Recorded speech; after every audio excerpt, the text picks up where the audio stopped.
حق کا متلاشی ایک آدمی ایک لائبریری میں اس حال میں بیٹھا ہے کہ اس کے سامنے دنیا کے بڑے بڑے مذاہب کی مقدس کتب جمع ہیں.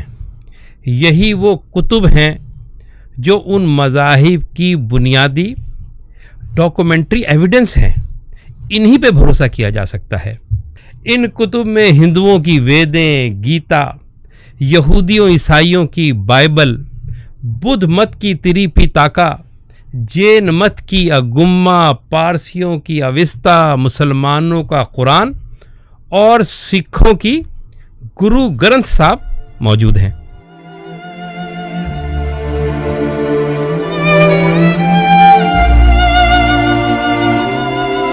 دیکھیں، انسانی حواس سے کائنات کے صرف 10 ارب کھرب حصے کا ادراک کیا جا سکتا ہے. اس لیے حق اور باطل کے فرق اور کامل حق تک رسائی کے لیے انسانی ذہن، انسانی کلام نہیں رسائی دے سکتا. اس کے لیے آسمانی کلام کی ضرورت ہے. دیکھیں، حق کی تلاش میں یہ متلاشی ان مقدس کتب تک تو پہنچ گیا، لیکن ذہن میں رہے کہ یہ کتب سینکڑوں ہزاروں سال پہلے نازل ہوئی ہیں. تو اب اتنے عرصے بعد ان کتب کی تعلیمات میں سے آسمانی تعلیمات اور انسانی کلام کو چھانٹ کر الگ الگ کرنا ایک مشکل ترین ہدف ہے.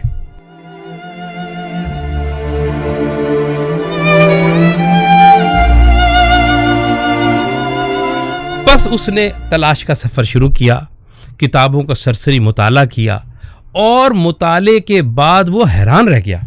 یعنی ان تمام مقدس کتب میں جو عقائد ہیں، خدا کے بارے میں، آخرت کے بارے میں، کتب کے بارے میں، انبیاء رشی کے بارے میں، یہ کم و بیش 50-60% ایک ہی جیسے ہیں. اخلاقیات تو 80-90% مشترک ہیں. عبادات 40% مشترک ہیں.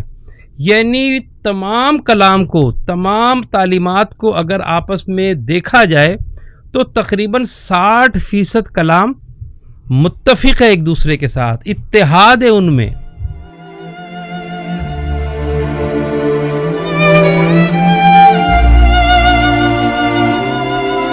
اچھا، اب دیکھیں، قانون شہادت آپ جانتے ہیں جس میں ہم گواہیوں کو ناپتے ہیں. اس کے مطابق اگر مقدس کتب کی تعلیمات ایک دوسرے کی تائید کریں، ان تعلیمات میں یگانگت ہو، وحدانیت ہو، یعنی کولیبریشن ہو، تو یہ آسمانی کلام ہونے کی اہم ترین دلیل ہے کہ ایک حکم جو توریت میں ہے، جو زبور میں ہے، جو انجیل میں ہے، جو قرآن میں ہے، جو وید میں ہے، اگر ایک ہی حکم ہے تو یہ بہت اہم چیز ہے. یہ حکم ایک دوسرے کی تائید کر رہا ہے. اچھا، اس اتحاد اور یگانگت کی اہمیت کیوں ہے؟ اس لیے ہے کہ یہ کتب مختلف زمانوں میں، مختلف علاقوں میں اور مختلف زبانوں میں نازل ہوئیں.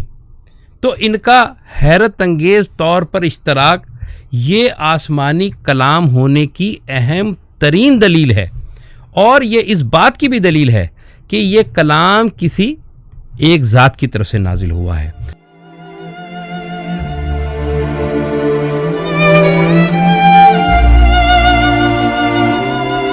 دیکھیں، انسانی حواس محدود ہیں، انسانوں میں جذبات ہیں، تعصبات ہیں. ان وجوہات کی بنیاد پر جو وہ کلام تحریر کرتے ہیں اس میں سیلف کنٹراڈکشن ہوتا ہے، باہمی تضاد ہوتا ہے. تو انسانی کلام کی یہ بنیاد ہے، یہ خاصہ ہے. لیکن جو آسمانی کلام ہوگا وہ لازم ہے کہ ہر قسم کے باہمی تضاد سے الگ ہو، علیحدہ ہو، اس میں تضاد نہ موجود ہو. تو پس اس متلاشی نے اس فلٹر کو استعمال کیا اور اس کے نتیجے میں جو تعلیمات ہیں، جہاں جہاں اسے تضاد محسوس ہوا اس نے اس کو رد کر دیا. جہاں اتفاق ملا وہ اس پر ایمان لے آیا. پھر وہ اگلے مرحلے میں داخل ہوا اور اس نے کتب میں دیکھا کہ کتب میں یا تو محکمات ہیں یعنی احکامات ہیں، متشابہات ہیں یعنی عقائد ہیں اور قصائص ہیں، یہ نظر آئے اسے۔ لیکن تعلیمات میں بعض مقامات پر اسے بعض تعلیمات، بعض واقعات سائنس اور منطق کے خلاف نظر آئے، پس وہ سمجھ گیا کہ یہ چیزیں آسمانی ہو ہی نہیں سکتی۔ کائنات کو رب نے پیدا کیا، کلام کو رب نے نازل کیا، تو پھر تضاد کیسا؟ یہ ممکن ہی نہیں ہے۔ پھر آپ دیکھیے کہ ایک بڑی اہم چیز جو ہے وہ یہ ہے کہ کتاب کس زبان میں نازل ہوئی، پہلی کتاب کس زبان میں لکھی گئی، اور وقت کے ساتھ ساتھ کیا وہ زبان قائم رہی؟ کیا وہ کتاب جو اس آدمی کے ہاتھ میں ہے وہ وہی کتاب ہے، اسی زبان میں وہ کتاب ہے جو پہلی زبان میں تھی؟ یہ بھی بڑا اہم ہے، کیونکہ زبانوں کی تبدیلی سے فہم تبدیل ہو جاتا ہے۔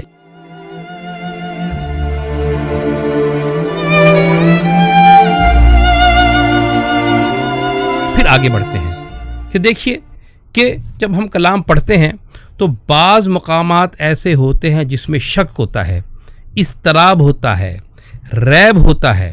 یہ انسانی کلام کے اندر موجود ہے، لیکن آسمانی کلام میں ایسا نہیں ہونا چاہیے۔ لیکن جب اس متلاشی شخص نے ان تعلیمات کو پڑھا تو بعض مقامات اس کو ایسے ملے جہاں اس کے دل میں اضطراب پیدا ہوا، شک پیدا ہوا، تحقیق میں لگ گیا، اور حیران کن طور پہ جب تحقیق کی تو اس تحقیق نے اس اضطراب کو اطمینان میں بدل دیا۔ پس وہ تمام مقامات جہاں پر اضطراب تھا اور تحقیق کے بعد وہ اطمینان ہو گیا اس کو، تو اس نے کہا کہ یہ آسمانی کلام کی دلیل ہے، آسمانی کلام لا ریب ہے، اس میں شک نہیں ہو سکتا۔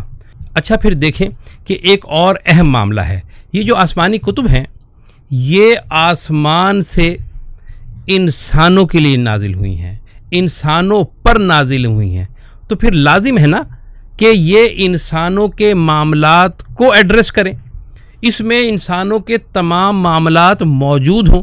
لیکن اگر کسی کتاب میں خالی قصے کہانیاں ہیں، اس میں انسانی معاملات کا احاطہ نہیں کیا گیا، تو پھر شک پیدا ہوتا ہے۔ تو اس متلاشی نے یہ بات طے کر لی کہ وہ کتب، وہ تعلیمات جو انسانوں کے لیے ہیں، انسانوں پر نازل کی ہیں اور انسانوں کے تمام معاملات کا، تمام مسائل کا احاطہ کرتی ہیں، یہی کتب تو آسمانی ہوں گی، یہی تعلیمات تو آسمانی ہوں گی۔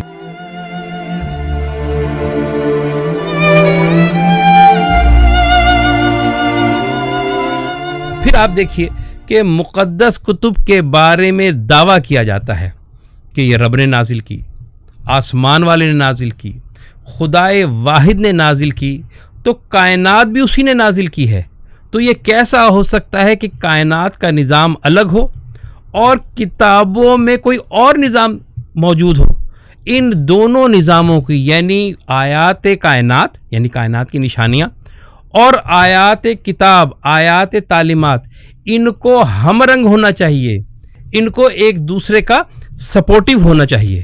بس یہ وہ اہم ترین فلٹر تھا جس کی بنیاد پہ اس متلاشی نے آسمانی کلام اور انسانی کلام میں فرق کرنا شروع کیا۔ آپ کائنات کو دیکھیے، پوری کائنات میں ایک توازن ہے اور یہ توازن ہی کائنات کی بقا ہے۔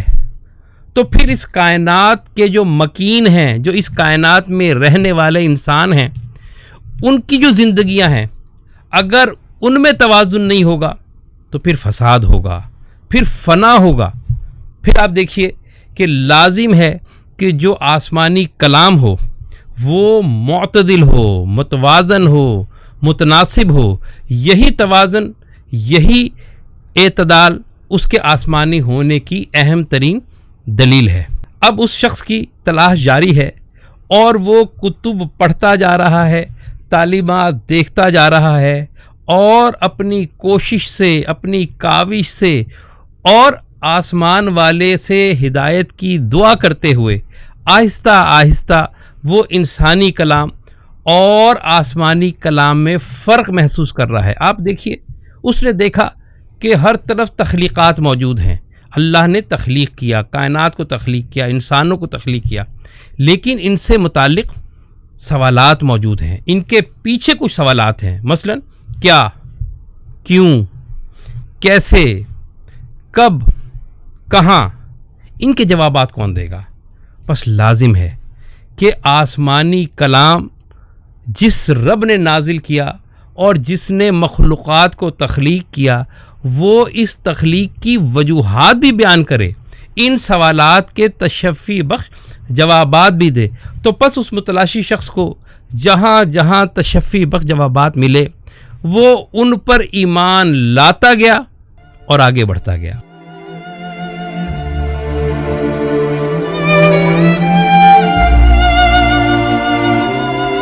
پھر آپ دیکھیے کہ انسانی معاشرے کی ایک تاریخ ہے اور انسان مختلف ادوار سے گزرا ہے، پس تعلیمات بھی اسی لحاظ سے ارتقا پذیر ہونی چاہیے، لیکن اگر آسمانی تعلیمات جامد ہوں تو معاشرہ بھی جامد ہو جائے گا، مستقبل میں یہ تعلیمات ترک کرنی پڑیں گی۔ پس لازم ہے کہ جو آسمانی کلام ہو وہ قیامت تک کے مسائل، قیامت تک کی چیزیں جو ہیں ان کے حل پیش کرے، جو تعلیمات پیش کریں گی وہی آسمانی کتاب کہلائیں گی۔ پھر آپ دیکھیے کہ انسانی حواس انتہائی محدود ہیں اور اس کے لیے ناممکن ہے کہ وہ حق اور باطل میں کامل فرق کر سکے، تو پھر کامل فرق کیسے ہوگا؟ کیسے پتہ چلے گا کہ یہ غلط ہے، یہ صحیح ہے، یہ جو ہے وہ خیر ہے، یہ شر ہے؟ تو اس کے لیے لازم ہے کہ انسانی حواس سے بلند، انسان کو تخلیق کرنے والا، کائنات کو تخلیق کرنے والا وہ کلام نازل کرے، اور وہ کلام فرقان ہونا چاہیے، فرق کرنے والا ہونا چاہیے۔ پس اس نے دیکھا کہ جہاں جہاں حق اور باطل کو الگ کرنے والی آیات ہیں اور بالکل صراحت سے الگ کرتی ہیں، اس شخص نے ان آیات، ان مقامات اور کتاب کے ان حصوں کو حق قرار دیا۔ تو بس یہ سلسلہ جاری رہا، وہ متلاشی شخص فلٹر لگا لگا کر، وہ تمام فلٹر جو میں نے اوپر بیان کیے ہیں، اس کی بنیاد پر آسمانی کلام کو اور انسانی کلام کو الگ کرتا رہا، اپنی عقل کی بنیاد پر، اپنے شعور کی بنیاد پر، اپنے علم کی بنیاد پر، اس لیے کہ وہ اسی کا مکلف ہے، اور اس طرح جو ہے وہ اس کے سامنے آسمانی کلام اور انسانی کلام الگ الگ ہو کر واضح طور پہ سامنے آ گیا۔ آپ دیکھیں کہ ہر انسان پیدائشی طور پر اپنی مقدس کتب کو حق سمجھتا ہے، آپ بھی حق سمجھتے ہوں گے، آپ کا بھی عقیدہ ہے کہ یہ کتاب جو آپ کے ہاتھ میں ہے یہ آسمانی کلام ہے، لیکن کتاب پر ایمان کا راستہ عقیدہ نہیں ہے کہ باپ دادا سے چلا آئے اور آپ نے اس کو جو ہے وہ اوکے کر دیا اور اس پہ قائم ہو گئے، بلکہ تدبر ہے، تفکر ہے، تلاش ہے، جیسے یہ شخص کر رہا ہے کہ اس نے مختلف مراحل سے گزر کر شعور سے، تدبر سے حق اور باطل کو الگ کیا۔ پس اگر یہ نہیں کرے گا کوئی فرد تو جان لے کہ ایسا فرد وہ ہے جس کے دل پر تالے پڑے ہوئے ہیں، وہ تدبر نہیں کرتا۔